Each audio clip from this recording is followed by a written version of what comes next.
मेरा नाम पूनम है। मैं एक मिडिल क्लास फैमिली से बिलोंग करती हूँ। मैं जब 7 साल की थी तब मुझे मेरे पिताजी इस दुनिया से छोड़कर चले गए थे और अभी 2 साल पहले ही मेरी माँ की भी मौत हो गई थी। मेरी उम्र 20 साल है, जबकि मेरी बहन की उम्र 25 साल है। मेरी बड़ी दीदी जिनका नाम गीता है, हम दोनों बहनें अपने घर में अकेले ही रहते थे। मेरी दीदी जॉब करती थी और उन्होंने अपने ऑफिस में काम करने वाले एक लड़के को पसंद कर लिया था और वह उसी के साथ शादी करना चाहती थी। अब हम दोनों बहनों के अलावा हमारा तो कोई था ही नहीं। हमारा सहारा कोई भाई भी नहीं था। हम दोनों बहनें ही एक दूसरे का सहारा थे। मेरी दीदी ने मेरा हमेशा ही बहुत ख्याल रखा था। वह मेरा साथ बिल्कुल एक माँ की तरह ही रहती थी। मम्मी पापा के मर जाने के बाद दीदी ने ही मेरा ख्याल रखा। मेरे लिए मेरी माँ और बाप दोनों मेरी दीदी ही थी। हम दोनों बहनों में ज्यादा फर्क नहीं था।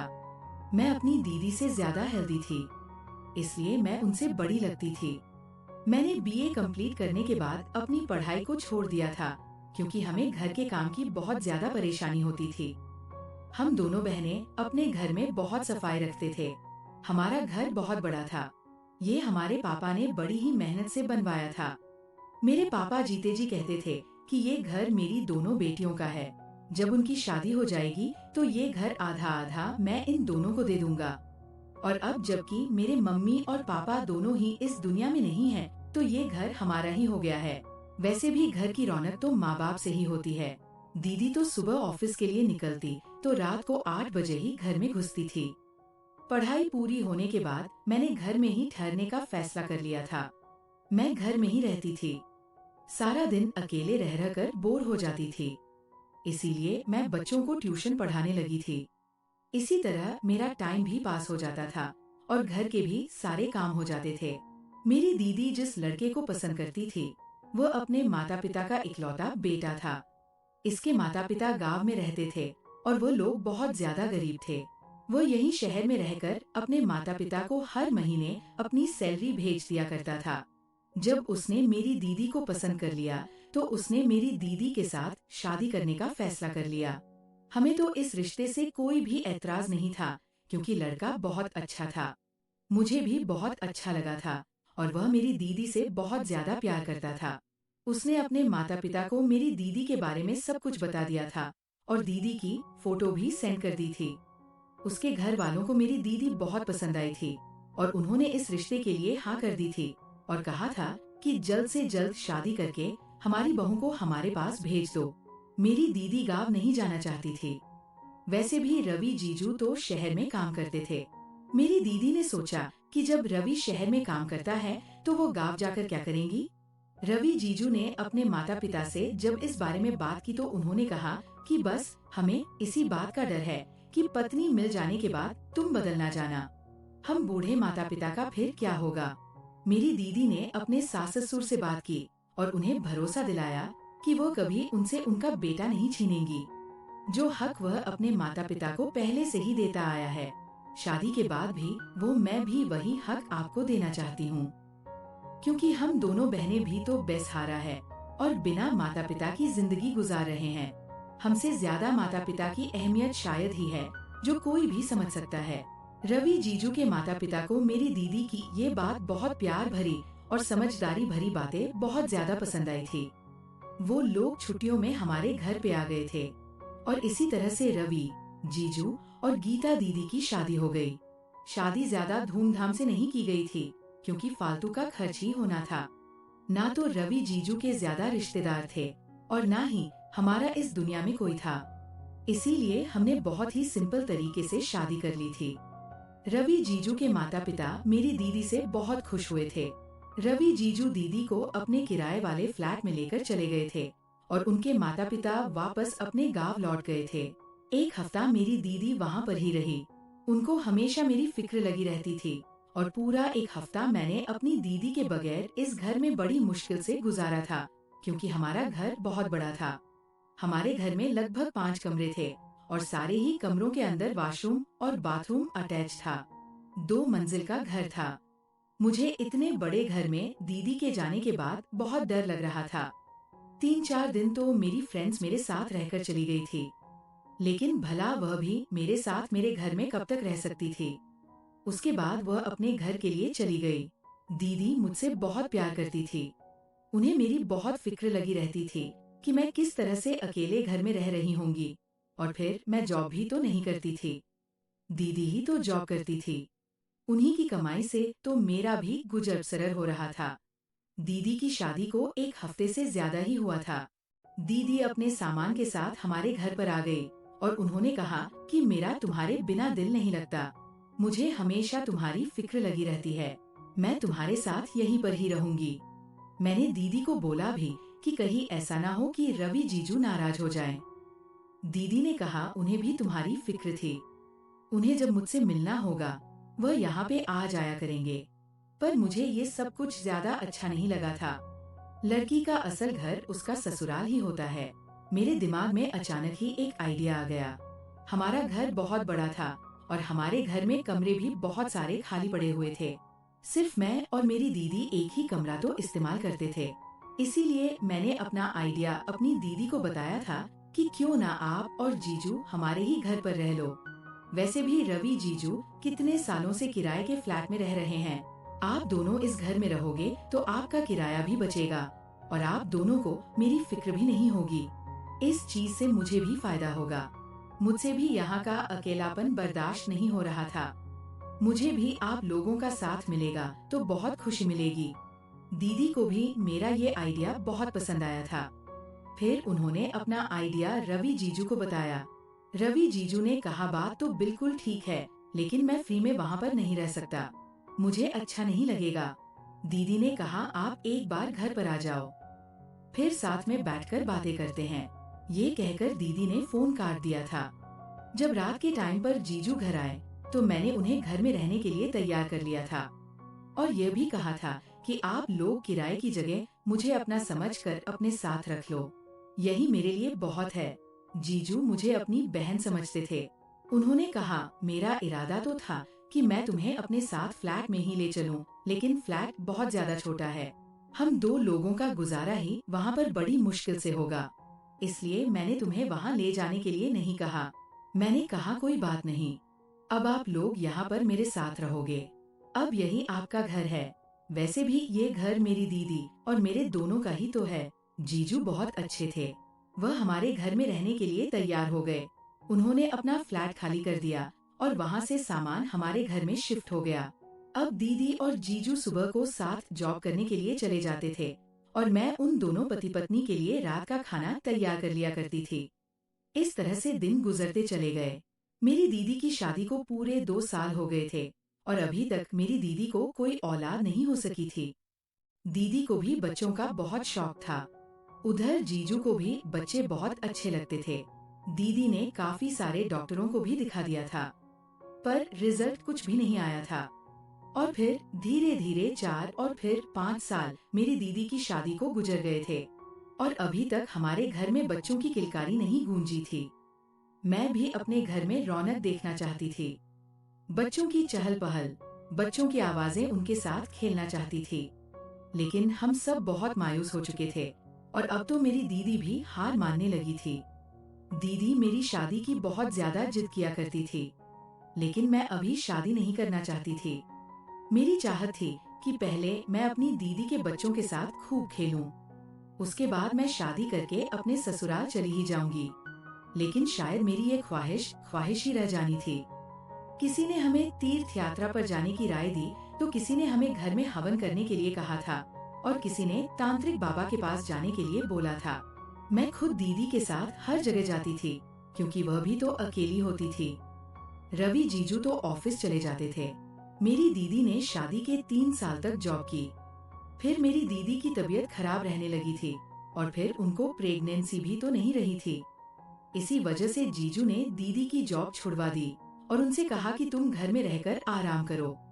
दीदी के साथ साथ मैं भी काफी सारी जगह पर जा चुकी थी क्योंकि मेरी दीदी प्रेग्नेंट होने के लिए बहुत सारी कोशिशें कर रही थी और हर बार उनकी कोशिश नाकाम हो जाती थी। हम लोगों ने घर पर भी काफी सारे हवन करवा लिए थे और शहर के हर डॉक्टर को दिखा दिया था, पर क्या परेशानी थी कोई भी ये नहीं बताता था। बस हर कोई मेरी दीदी को दवाई दे दिया करता था। दीदी दवाई खाते खाते परेशान हो गई थी और हर बार बड़ी उम्मीद के साथ वह दवाई खाती, लेकिन कुछ भी नहीं होता था। दीदी ने मन्नत मांगी हुई थी कि उनके पास बच्चा आ जाएगा तो वह मंदिर जाकर बहुत सारे गरीबों को खाना बांटेंगी, लेकिन इससे भी कोई नतीजा नहीं निकला। और इसी तरह से काफी दिन, काफी साल गुजरने के बाद दीदी हिम्मत हारती जा रही थी। पर मैं हर बार उनको हिम्मत देती थी और उनको यकीन दिलाती थी कि भगवान एक दिन आपकी प्रार्थना जरूर सुनेंगे। हम लोग हर काम से मायूस हो गए थे और थक हार कर अब घर पर ही बैठ गए थे और भगवान का फैसला आने का इंतजार कर रहे थे। फिर एक दिन हमारे यहाँ जीजू की दूर के एक रिश्तेदार मेरी दीदी से मिलने के लिए आए। उन लोगों ने हमारे घर पर रात का खाना भी खाया था। वह दोनों पति पत्नी थे और जीजू की पत्नी को काफी टाइम से देखने की ख्वाहिश कर रहे थे, क्योंकि इन दोनों की शादी बहुत ही सिंपल तरीके से हुई थी। इसीलिए कोई भी मेहमान शादी में नहीं आ पाया था। अब ये लोग शहर ही आए हुए थे, तो इसीलिए दीदी से मिलने के लिए हमारे घर पर भी आ गए थे। उन्होंने मेरी दीदी को बताया कि तुम्हारे शहर में एक तांत्रिक बाबा रहते हैं, तुम एक बार अपने आप को उन्हें दिखा दो। दीदी ने बताया था कि हम काफी सारे तांत्रिक बाबाओं के पास जा चुके हैं, हर बार हमारी कोशिशें नाकाम ही साबित हुई हैं। उन्होंने कहा कि एक बार और ट्राई करके देख लो। दीदी ने उनका कहना मान लिया और कुछ दिनों के बाद ही दीदी इस तांत्रिक बाबा के पास भी चली गई।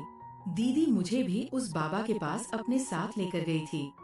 उन्होंने दीदी को जड़ी बूटियां बना कर दी थी, जो पति पत्नी को ही खाने की एडवाइस दी गई थी। दीदी वो जड़ी बूटियां भी पाबंदी से खाती रही और जीजू को भी खिलाती रही, लेकिन इसके बावजूद भी कोई फायदा हासिल नहीं हुआ। फिर एक दिन हमारे पड़ोस में ही एक आंटी रहती थी। उनका बेटा मेरे पास ट्यूशन पढ़ता था। कभी कभी वह अपने बेटे को लेने के लिए हमारे घर पर आ जाती थी और 1 से 2 घंटा बातचीत करने के बाद ही हमारे घर से वापस जाती थी। वह उस दिन भी अपने बेटे को लेने के लिए ही आई थी। उन्होंने जब दीदी का उतरा हुआ चेहरा देखा तो उनसे वजह पूछी कि गीता को क्या हुआ। फिर दीदी ने उनके पास बैठ गई और उन्हें बता दिया कि अब की बार भी उनको कोई फायदा नहीं हुआ, और साथ ही ये भी बता दिया कि वो हर तरीका आजमा चुकी हैं और अब तो वो हिम्मत हार चुकी है। लेकिन फिर आंटी ने दीदी को किसी ज्योतिष के बारे में बताया। उन्होंने कहा कि एक बार उसके पास जाओगी तो तुम्हें जरूर फायदा होगा। वह ज्योतिष भी है और एक वैद्य भी है। वह तुम्हारी कुंडली देखकर बता देंगे कि तुम्हारी कुंडली में बच्चा है भी या नहीं। अगर होगा तो वह तुम्हारा इलाज करना शुरू कर देंगे, और अगर नहीं होगा तो वह तुम्हें मना कर देंगे। तुम्हें भरोसे पे नहीं रखेंगे और मुझे भरोसा है कि तुम जरूर प्रेग्नेंट हो जाओगी। तुम्हें बहुत ज्यादा फायदा होगा। इन आंटी की बात सुनकर दीदी के दिल पे फिर से उम्मीद की एक किरण जाग उठी थी। दीदी ने अगले ही दिन उन वैद्य जी के पास जाने का फैसला कर लिया था। अब की बार दीदी वैद्य जी के पास अकेली ही गई थी, क्योंकि बच्चों के एग्जाम चल रहे थे और मेरे पास दीदी के साथ जाने का टाइम नहीं था। दीदी जब घर आई तो मैंने देखा कि वैद्य जी ने दीदी को कुछ सफेद सफेद पाउडर जैसा पानी में मिलाकर खाने के लिए दिया था और कहा था कि इसका आपको रोज सेवन करना है, और साथ ही उन्होंने 2 लौंग भी दीदी को दी थी। उनसे कहा कि इन दोनों लौंगों को तुम्हें 15 दिन तक अपनी साड़ी के पल्लू में बांध कर रखना है और सोते समय इन दोनों लौंगों को अपने शरीर पर मल लेना है। इसके बाद फिर से दोबारा इसको अपने दुपट्टे के पल्लू में बांध लेना। मुझे तो ये वैद्य जी कम और तांत्रिक बाबा ज्यादा लग रहे थे। वैसे भी आंटी जी ने बताया था कि वह एक ज्योतिषी भी है। दीदी ने उस वैद्य जी के बताए हुए तरीके के मुताबिक ही सब कुछ किया। उस लौंग को अपनी साड़ी के पल्लू से बांध लिया और रात को वो उसको मल के दोबारा से साड़ी के पल्लू में बांध लेती थी, और साथ ही साथ वह उन्होंने जो सफेद पाउडर की पुड़िया दी थी उसको भी पानी के साथ ले रही थी। अगले हफ्ते ही दीदी प्रेग्नेंट हो गई। दीदी जब प्रेग्नेंट हुई तो मैं बहुत हैरान रह गई थी। ये सब कुछ आखिर कैसे हो गया? दीदी इन 2 चीजों की वजह से इतनी आसानी से प्रेग्नेंट हो गई। भला ऐसा कैसे हो सकता है? फिलहाल दीदी तो बहुत ज्यादा खुश थी, क्योंकि वह माँ बनने वाली थी। वो तो खुशी से फूली नहीं समा रही थी। उन्होंने ये गुड न्यूज जीजू को सुनाना चाहा। जब जीजू घर पर आए तो दीदी ने उनको बड़ी खुशी खुशी ये गुड न्यूज सुना दी, और वह भी ये बात सुनकर बहुत हैरान हुए थे कि पिछले 5 सालों में तो ऐसा कुछ भी नहीं हुआ। तो फिर अब एक मामूली वैद्य के पास जाने से इतनी जल्दी वो प्रेग्नेंट कैसे हो गई? जीजू ने दीदी से डॉक्टर के पास चलने के लिए कहा तो दीदी ने साफ इनकार कर दिया और ये कह दिया कि डॉक्टर के पास नहीं जाएंगी। डॉक्टर उल्टी सीधी दवाइयाँ दे देते हैं और फिर उनको इतने समय के बाद ये गुड न्यूज मिली है जिसको अब वह बर्बाद नहीं करना चाहती है। लेकिन मेरे दिमाग में अभी तक यही सब कुछ चल रहा था कि भला ये सब कुछ मुमकिन कैसे हो सकता है। सिर्फ 2 लौंग के टुकड़े अपने शरीर पर मलने से और वह सफेद पुड़िया, उसमें ऐसा क्या है जिसका सेवन करने से दीदी प्रेग्नेंट हो गई? जबकि मेरी आंखों देखी ही बात है कि दीदी ने कोई भी डॉक्टर नहीं छोड़ा और ना ही कोई तांत्रिक बाबा छोड़ा। बहुत से तांत्रिक बाबा ने भी दीदी को जड़ी बूटी और ना जाने क्या क्या इस्तेमाल करने के लिए दिया था, पर दीदी उन चीजों से भी प्रेग्नेंट नहीं हुई थी। तो फिर ये सब क्या था? इस सब से तो वो बहुत जल्दी ही रिजल्ट निकल आकर आ गया था, जिसका ज्यादा इंतजार भी अब नहीं करना पड़ा था। माँ बनना या नहीं बनना, ये सब कुछ तो भगवान के हाथ में है। फिर इस वैद्य ने मेरी दीदी को ऐसा क्या कर दिया था? ये सब कुछ कैसे मुमकिन था? मेरी तो कुछ भी समझ में ही नहीं आ रहा था। मुझे दीदी की हरकतें भी बड़ी अजीब सी लगने लगी थी। और तो और हैरानी की बात ये थी कि 15 दिन गुजरते ही दीदी का पेट भी बढ़ता हुआ नजर आने लगा था। मैं बहुत ज्यादा हैरान रह गई थी कि भला प्रेग्नेंट लेडी का पेट भी तीसरे या चौथे महीने में बाहर निकलने लगता है, पर मेरी दीदी का पेट तो 15 दिन के बाद ही बढ़ना शुरू हो गया था। मैं अगर दीदी से कुछ कहती तो वह मुझे डांट देती थी और कहती थी कि तुम ज्योतिष पर शक कर रही हो। उन्होंने मेरी कुंडली को देखकर बताया था कि तुम्हारी कुंडली में माँ बनने का सुख बहुत जल्दी ही लिखा है, तुम जल्दी ही माँ बन जाओगी। और उनकी कही हुई बात बिल्कुल सही साबित हुई। देखो, मुझे 1 हफ्ते के बाद ही ये गुड न्यूज मिल गई। मैंने अब दीदी से इससे रिलेटेड कोई भी सवाल पूछना बंद कर दिया था, लेकिन अब मुझे ये गुड न्यूज जानने का इंटरेस्ट जागने लगा था। मैं जानना चाहती थी कि भला ये सब कुछ इतनी जल्दी कैसे हो गया, जो इतने सालों में नहीं हुआ वो 1 हफ्ते में कैसे हो गया। एक दिन मेरी दीदी बाथरूम में नहाने के लिए गई थी और उन्होंने अपनी वो साड़ी उतार कर बाथरूम में ही टंगी छोड़ दी थी, जिस साड़ी के पल्लू में वो 2 लौंग बंधी हुई थी। मैं पहले किचन में गई और मैंने गरम मसाले के डिब्बे से 2 लौंग निकालकर अपने हाथ में रख ली और फिर व्हाइट सोडा निकाला, उसकी कुछ पुड़िया बनाई और जाकर दीदी की असली वाली पुड़िया अपने पास रख ली और वो व्हाइट सोडे वाली पुड़िया से बदल दी। उसके बाद मैंने जल्दी से बाथरूम में जाकर दीदी की साड़ी के पल्लू में किचन से लाई हुई लौंग उनके पल्लू में बांध दी और जो लौंग उनके पल्लू में पहले से ही बंधी हुई थी वो अपने पास रख ली। मैंने वो पुड़िया पानी के साथ ली और उसके बाद वो लौंग भी अपने दुपट्टे के पल्लू में बांध ली। मैं भी देखना चाहती थी कि आखिर इतनी जल्दी ये असर कैसे होता था। मुझे पता था कि मेरे ऊपर तो कोई असर हो ही नहीं सकता, क्योंकि मैं तो शादीशुदा भी नहीं थी। ये सब कुछ किए हुए मुझे लगभग 4 दिन हो गए थे और मुझे कुछ भी नहीं हुआ था। मैं बहुत ज्यादा बेफिक्र हो गई थी और समझ गई थी कि यह ज्योतिष मेरी दीदी को बेवकूफ बना रहा है। मैं यही सब कुछ सोच रही थी। रात का टाइम था और फिर मैं सो गई। जब सुबह मेरी आँख खुली तो ये देखकर मेरे पैरों तले से जमीन निकल गई थी कि मेरा पेट दीदी की तरह बड़ा हुआ था। इसका मतलब मैं भी प्रेग्नेंट हो गई थी। मैं बहुत परेशान हो गई थी। मेरे पेट को अचानक से क्या हो गया? मेरा पेट बिल्कुल प्रेग्नेंट लेडी की तरह हो गया था। मैं परेशान थी कि मेरी तो अभी तक शादी भी नहीं हुई, फिर मैं प्रेग्नेंट कैसे हो सकती हूँ? मैं अब बिल्कुल प्रेग्नेंट औरत की तरह लग रही थी। अब मैं दीदी और जीजू के सामने भी नहीं आती थी और मुझे रहकर ये ख्याल आ रहा था कि मैं दुनिया वालों से कैसे नजर मिलाऊंगी। कोई भी मेरी बात पर यकीन नहीं करेगा। मैंने बच्चों को, पेरेंट्स को भी फोन करके मना कर दिया था कि वो ट्यूशन पढ़ने के लिए ना आए। मैं कुछ दिनों के लिए कहीं बाहर जा रही हूँ। बच्चों से तो मेरी जान छूट गई थी, लेकिन जो घर के लोग थे उनसे मैं अपनी जान कैसे छुड़ाती? मैं सारा दिन अपने कमरे में ही रहने लगी थी। अपना पेट भी मैं सबसे छुपाकर रखती थी। जैसे जैसे दिन बीत रहे थे, मेरा पेट भी बाहर निकलता चला जा रहा था और इसी तरह का पेट दीदी का भी हो रहा था। उनका पेट बढ़ना तो प्रेगनेंसी की निशानी थी, पर भला मेरे साथ ये सब कुछ क्या हो रहा था? मुझे कोई देख ना ले, इसीलिए मैं कमरे से बाहर भी नहीं निकलती थी। दीदी जब मुझे किसी काम के लिए आवाज लगाती तो मैं कोई ना कोई बहाना बनाकर बाहर ना आने पर उनसे इनकार कर दिया करती थी। जीजू भी दीदी से मेरे बारे में पूछते थे कि पूनम कहीं दिखाई नहीं दे रही। आजकल वह मुझसे बातचीत भी नहीं करती है। दीदी ये कह देती थी कि शायद उसकी तबीयत ठीक नहीं है। कमरे से वो ज्यादा बाहर ही नहीं निकलती। काफी दिन तक तो मैंने ये सब कुछ संभाल लिया था, लेकिन एक दिन दीदी मेरे कमरे में आ गई और मुझे देखकर बहुत हैरान रह गई थी। उन्होंने मेरे मुंह पर थप्पड़ भी मार दिया था और कहा था कि अगर ऐसी कोई बात थी तो तुम हमें भी बता सकती थी। हम खामोशी से तुम्हारी शादी कर देते, पर तुम्हें हमारी इज्जत पर दाग लगाने की क्या जरूरत थी।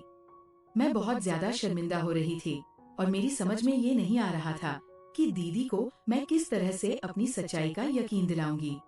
दीदी मुझसे पूछ रही थी कि बताओ ये सब कुछ किसने किया और वो कौन है। मेरे मुंह से उनको कुछ भी बताया ही नहीं जा रहा था और मैं रोने लगी। मेरे आंसू निकल रहे थे। दीदी के बहुत ज्यादा जिद करने पर मैंने उनको बताया कि आपको जो पुड़िया वाली दवाई वैद्य जी ने दी थी और जो लौंग आपके पल्लू में बांधने के लिए दी थी, वो लौंग मैंने आपके पल्लू से चोरी करके अपने पल्लू में बांध ली थी और आपकी पुड़िया वाली दवाई को भी मैंने बदल कर अपनी वाली पुड़िया की दवाई को खा लिया था। मैं ये जानना चाहती थी कि आप अचानक इतनी जल्दी प्रेग्नेंट कैसे हो गई थी। बस इसी सब की वजह से मेरा पेट बाहर निकल आया। दीदी मैं आपसे हाथ जोड़कर रिक्वेस्ट करती हूँ कि अपनी बहन पर भरोसा रखो। आपकी बहन ने कभी कुछ भी गलत करने के बारे में सोचा तक नहीं। जो मैं बता रही हूँ वही सच है। यही वजह है कि मेरा पेट प्रेग्नेंट लेडी की तरह लगने लगा। दीदी को भी ये सब सुनकर बहुत हैरत हुई थी कि मैं तो शादीशुदा भी नहीं थी। फिर मेरे साथ ऐसा कैसे हुआ? फिर दीदी ने मुझे कहा कि तुम अभी कुछ दिन तक अपने कमरे में ही रहना और बिल्कुल भी तुम्हें बाहर निकलने की जरूरत नहीं है। चाहे कुछ भी हो जाए, लेकिन तुम अभी कमरे से बाहर मत निकलना। मैंने दीदी से कहा अगर घर पर कोई आ गया और उसने मेरे बारे में पूछा तो दीदी कहने लगी मैं उन्हें खुद संभालूंगी। मैंने दीदी की कही हुई बात पे यकीन कर लिया था। मुझे अपने ट्यूशन के बच्चों की भी छुट्टी करते हुए काफी दिन हो गए थे, इसीलिए उनके पेरेंट्स का आना जाना हमारे घर पर लग रहा था और वह मेरे बारे में बार बार पूछ रहे थे। दीदी ने काफी लोगों को तो ये कहकर रवाना कर दिया था कि मैं शहर से बाहर गई हुई हूँ, कुछ दिनों के बाद ही वापस लौटूंगी। मैं अपने कमरे से बाहर ही नहीं निकलती थी, लेकिन भला ये राज कब तक छुपता। कभी ना कभी तो सबके सामने आना ही था। और फिर एक दिन आ भी गया। एक दिन फिर से एक बच्चे की मम्मी हमारे घर पर आई, लेकिन वह तो हमारे घर पर जमकर ही बैठ गई थी। दीदी ने उन्हें बताया और उनके सामने चाय नाश्ता भी रख दिया। अब वो दीदी से बातें कर रही थी कि अचानक उन्हें हमारा पूरा घर देखने का ख्याल आ गया। दीदी ने उनसे बहुत सारे बहाने बनाए और ऊपर के पोर्शन वाले सारे ही कमरे दिखा दिए, लेकिन वह नीचे वाला कमरा भी देखना चाहती थी जिस कमरे में मैं थी, और वो समझ गई थी कि मेरी दीदी उनसे कुछ ना कुछ छुपा रही है। उस औरत को मेरी दीदी बहुत ही अजीब सी लग रही थी। फिर वो हुआ जिसके बारे में मैं सोच भी नहीं सकती थी। दीदी के पास अचानक किसी की कॉल आ गई। वो फोन पर बात करने में बिजी हो गई और उस बच्चे की मम्मी ने कमरे का दरवाजा खोल ही लिया और वह मेरे कमरे के अंदर आ गई। उसकी नजर जैसे ही मुझ पर पड़ी, वो हैरान रह गई थी। मैं भी उन्हें देखकर हक्का बक्का सी रह गई थी। अब क्या होगा? अब तो मेरी इज्जत सिर्फ भगवान के हाथ में ही थी। फिर ऐसा हुआ कि अचानक से उस औरत के मोबाइल पे किसी की कॉल आ गई थी और कॉल आने वाले इंसान ने बताया था कि उसकी बेटी की बहुत ज्यादा तबीयत खराब है। वो फौरन उल्टे पैर हमारे घर से भागी चली गई। तब जाकर हमारी सांस में सांस आई थी।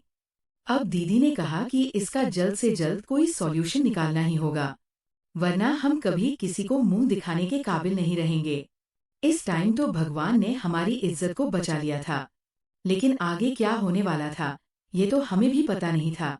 दीदी ने जीजू को बताने का फैसला किया तो मैं बहुत ज्यादा डर गई थी।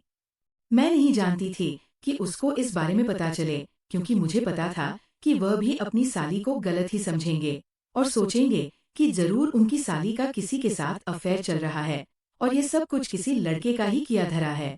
दीदी ने मुझे तसल्ली दी और कहा कि मैं तुम्हारे साथ हूँ। मुझे पता है कि तुमने कुछ नहीं किया, तो फिर तुम्हें डरने की कोई जरूरत नहीं है। लेकिन ये कोई छोटी बात नहीं थी।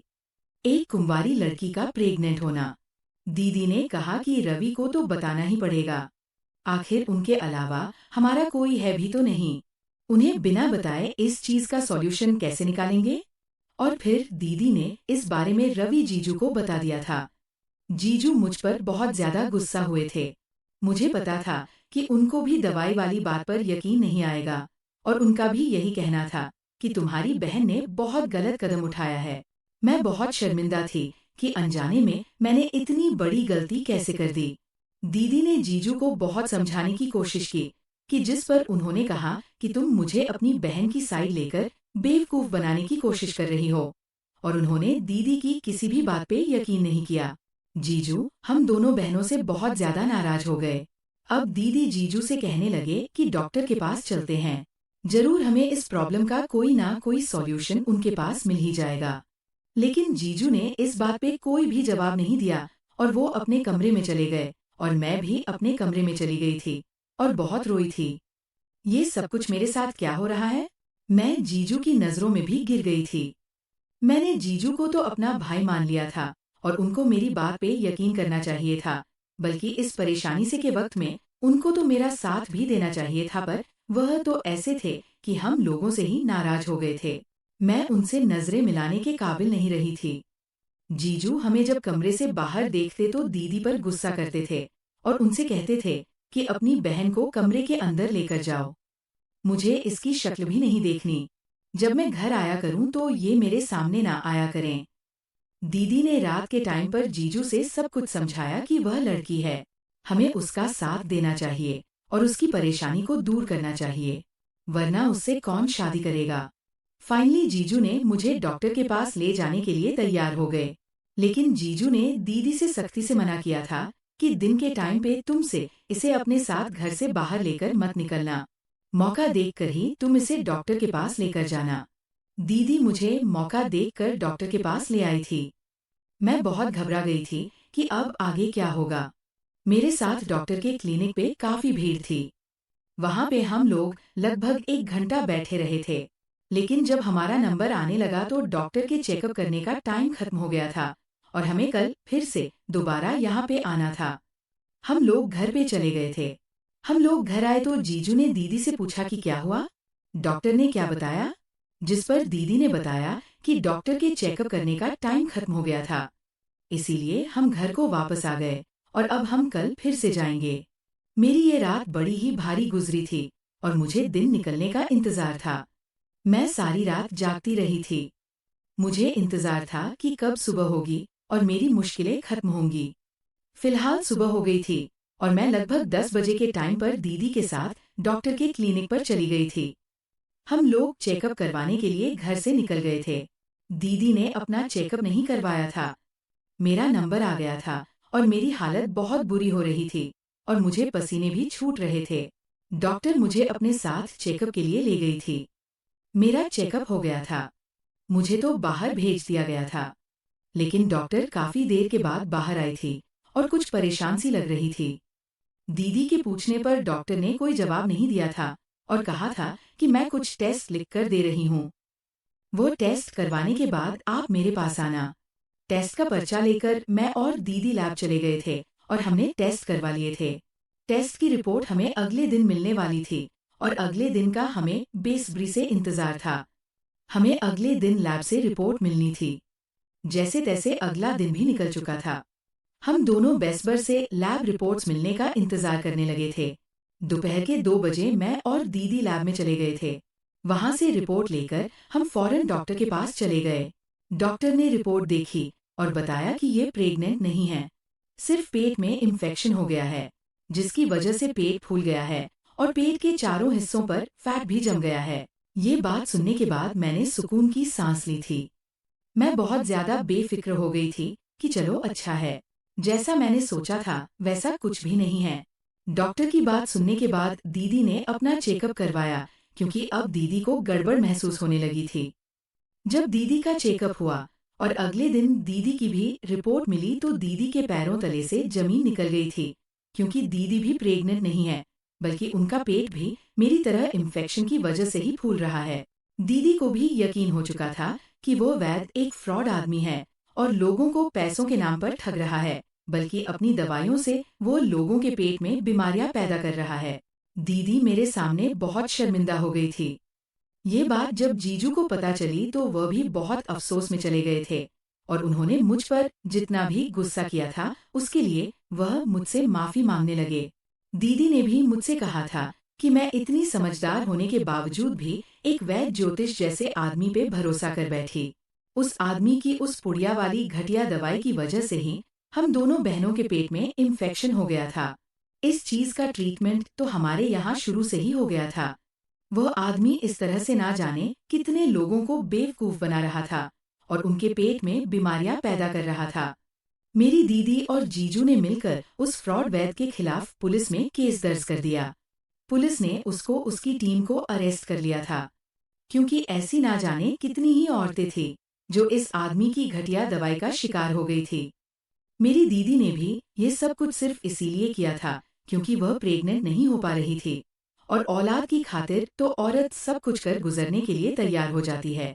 मेरी दीदी ने भगवान से मांगने के बजाय ऐसे फ्रॉड लोगों पर भरोसा कर लिया था जिसके हाथ में कुछ भी नहीं होता और जिन्होंने सिर्फ मेरी दीदी से पैसे ही लूटे थे।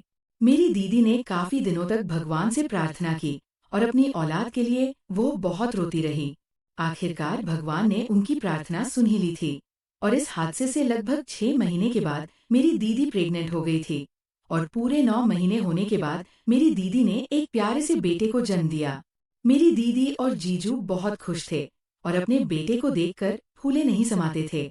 फाइनली मेरी गोद में मेरा भांजा आ गया था और मैं उसे बहुत प्यार करती थी। मेरी दीदी ने कहा था कि अब बस तुमने अपने भांजे को भी देख लिया है और अपनी गोद में भी खिला लिया है। अब 1 साल के अंदर अंदर तुम्हारे लिए अच्छा सा रिश्ता देखकर तुम्हारी भी शादी कर देंगे। मुझे और क्या चाहिए था। मेरी दीदी अपनी जिंदगी में खुश हो गई थी। बस उन्हें देखकर मैं भी खुश हो गई थी। भगवान ने हमें एक बहुत बड़ी प्रॉब्लम से निकाल दिया था। यही हमारे लिए सब कुछ था। दोस्तों, अगर आपको हमारी कहानी पसंद आई है तो कमेंट करके जरूर बताएं और वीडियो को लाइक करके ज्यादा से ज्यादा शेयर करें। चैनल पर नए हैं तो सब्सक्राइब करें और हाँ, नोटिफिकेशन बेल को जरूर दबाएं ताकि अगली अपडेट सबसे पहले आपको मिले। धन्यवाद।